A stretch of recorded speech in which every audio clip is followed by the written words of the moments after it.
Hello everyone, welcome to my channel. आज हम new topic देखेंगे जो कि है एनकोडर।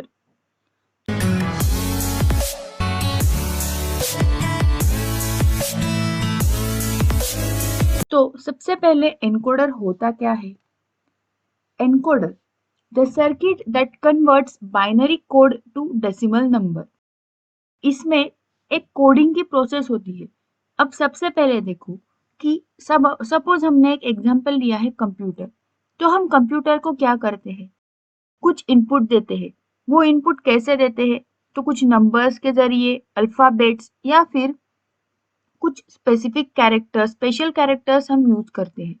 तो कंप्यूटर की लैंग्वेज जो है वो अलग होती है, वो बाइनरी होती है या फिर वो 0101 के फॉर्म में होती है। तो हम भी जो भी इनपुट उनको दे रहे हैं वो उसको डिकोड करेगा या फिर एनकोड करेगा और फिर से हमें कुछ आउटपुट मिलेगा जो कि फिर से डिकोड या एनकोड होके आएगा। इस तरह से इसमें कोडिंग डिकोडिंग की प्रोसेस होती है। तो उसका एक पार्ट है encoder. Encoder is a circuit that converts binary code into decimal number. It performs opposite action to of decoder. Has number of input lines, only one of which is activated at a time. इसका मतलब क्या है कि इसको multiple inputs होते हैं, but हम अगर एक बटन को प्रेस करेंगे तो सिर्फ उतना ही इनपुट यानी कि उतनी ही इनपुट लाइन एक्टिवेट होती है और हमें आउटपुट मिलता है। At output, it displays the corresponding value of activated input. ये देखो, ये है ब्लॉक डायग्राम जिसमें ये एक एनकोडर दिया है। यहाँ पे इनपुट्स होते हैं, यहाँ पे आउटपुट्स होते हैं। अगर 2:n इनपुट्स रहे तो n आउटपुट्स होते हैं। अब सपोज n की वैल्यू हमने यहाँ पे 2 ली है, तो 2:2 इनपुट्स होंगे, यानी कि 2:2 कितने 4। तो 4 इनपुट्स जब होंगे तब 2 आउटपुट्स होंगे, इसका ऐसा मतलब है।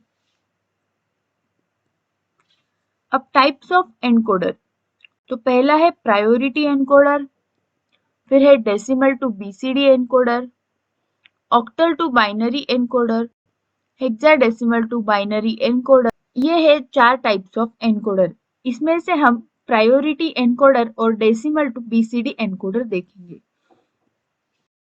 तो सबसे पहले देखेंगे हम बीसीडी एनकोडर यानी कि decimal to BCD encoder. BCD यानी कि बाइनरी कोडेड डेसिमल। यह है इसकी ब्लॉक डायग्राम जिसमें यहाँ पे अब डेसिमल टू बाइनरी है। तो डेसिमल यानी कि 0 से लेके 9 तक डिजिट्स है, जो कि 0 to 9 10 इनपुट्स है। और बीसीडी कोड क्या होता है? जो 4 डिजिट्स का होता है। यानी कि यहाँ पे देखो 4 आउटपुट्स दिए हैं क्योंकि यहाँ पे हमें बीसीडी कोड लेना है A0 से लेके A3 तक। तो ये जो A0 है वो है मोस्ट सिग्निफिकेंट बिट और A3 है लीस्ट सिग्निफिकेंट बिट। जब भी आप बीसीडी की ये जो ब्लॉक डायग्राम दिखाते हैं तब आपको एमएसबी और एलएसबी मेंशन करना ही है। अगर नहीं करोगे तो आपकी गलती हो सकती है ट्रुथ टेबल के टाइम या फिर किसी और कैलकुलेशन में। इसीलिए आपको ये जरूर मेंशन करना है कि आप कौन से साइड को एलएसबी और एमएसबी ले रहे हो। Set of 10 switches can be used as input device. तो यहाँ पे हमने इनपुट के लिए 10 स्विचेस लिए हैं। दिस स्विचेस जनरेट 0 और 1 आउटपुट। अब हम इन स्विचेस को 0 या 1 का इनपुट दे सकते हैं, तो वो 0 और 1 के आउटपुट हमें जनरेट करेंगे। यानी कि इसको जब भी हम ऑन ऑफ करेंगे तो यहाँ पे उसके करस्पॉन्डिंग इनपुट आउटपुट मिलेंगे। इस तरह से हम बीसीडी एनकोडर की लॉजिक डायग्राम निकाल सकते हैं। अब ये कैसे निकालिए, इसका मतलब क्या है वो देखेंगे। तो ये देखो, यहाँ पे हमें आउटपुट में 4 डिजिट्स मिलने वाले हैं, इसीलिए हमने 4 और गेट लगाए हैं। अब यहाँ पे है हमारे ये 10 इनपुट्स जो कि 0 से लेके 9 तक है।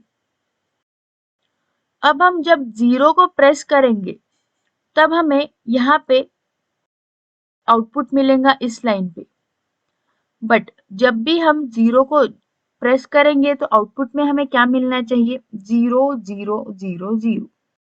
तो इस तरह से देखो यहाँ पे कुछ भी अटैच नहीं है, कोई भी आउटपुट जो है यहाँ पे अटैच है क्या, नहीं, इसीलिए हमें यहाँ पे क्या मिलेगा, 0 0 0। ये जो और गेट है वो जिस भी लाइन को कनेक्टेड है सिर्फ उसी पॉइंट पे हमें यहाँ पे 1 मिलेगा, बाकी सारे पॉइंट्स को हमें यहाँ पे 0 मिलेगा। तो इसी वजह से ये जो 0 है, जब भी 0 को हम प्रेस करेंगे तब हमें आउटपुट में 0 0 0 मिलेगा, जो कि 0 का बीसीडी कोड है। उसी तरह से जब हम 1 को प्रेस करेंगे तो हमें क्या मिलेगा, 0 0 0 1। देखो अब ये जो D है, ये D इस 1 के लाइन को कनेक्टेड है, सो हमें यहाँ पे क्या मिलेगा, 1, यानी कि ये आउटपुट हाई होगा और बाकी के 3 आउटपुट जो है वो लो होंगे। देखो 0 0 0 और D को मिला है 1। Same for 2। अब यहाँ पे हमें C जो है वो हाई चाहिए और बाकी तीनों लो चाहिए। देखो C जो है वो 2 के लाइन को कनेक्टेड है, तो यहाँ पे 1 मिला है और बाकी 3 जगह पे 0। उसी तरह से 3 के लिए 0 0 1 1, यानी कि C और D 3 को कनेक्टेड है। यहाँ पे B है जो कि कनेक्टेड है, तो B देखो B है 4 को कनेक्टेड और बाकी कोई भी गेट कनेक्टेड नहीं है, तो यहाँ पे देखो 4 के लिए आएगा 0 1 0 0। 5 के लिए है 0 1 0 1, यानी कि B और D दो कनेक्टेड है, तो ये B देखो ये है 5 को कनेक्टेड और यहाँ पे भी एक कनेक्शन है जो कि D का है। 6 के लिए है 0 1 1 0। 6 के लिए ये कनेक्शन है, यानी कि B है और C है। देखो B और C को हमें 1 मिला है और बाकी दो 0। 7 के लिए है 0 1 1 1, यानी कि ये B C और D 7 को कनेक्टेड है। देखो B C और D। 8 के लिए सिर्फ A कनेक्टेड है, तो 8 के लिए सिर्फ A कनेक्टेड है, यहाँ पे कोई कनेक्शन नहीं है। और 9 के लिए A और D कनेक्टेड है, यानी कि A और D कनेक्टेड है, बाकी कोई कनेक्शन नहीं है, तो यहाँ पे मिलेगा 1 0 0 1। इस तरह से हम BCD एनकोडर को इस लॉजिक डायग्राम के जरिए एक्सप्लेन कर सकते हैं और ये इसका ट्रुथ टेबल है। आपको ये सभी लिखना है और ये लॉजिक डायग्राम बहुत अच्छे से निकालनी है। आप यहाँ पे ये जो 0 की लाइन है वो अवॉइड भी कर सकते हो, क्योंकि हमने 0 लगाया क्या नहीं लगाया क्या, क्योंकि वहां पे हमें कुछ आउटपुट मिलने वाला ही नहीं है। सो ये नहीं निकाला तो भी चलेगा। अगर आपको इस BCD कोड में कुछ डाउट्स है, इस एनकोडर में कुछ डाउट्स है, तो आप जरूर पूछें। वीडियो को लाइक करें, शेयर करें और चैनल को सब्सक्राइब भी जरूर करें। Thank you.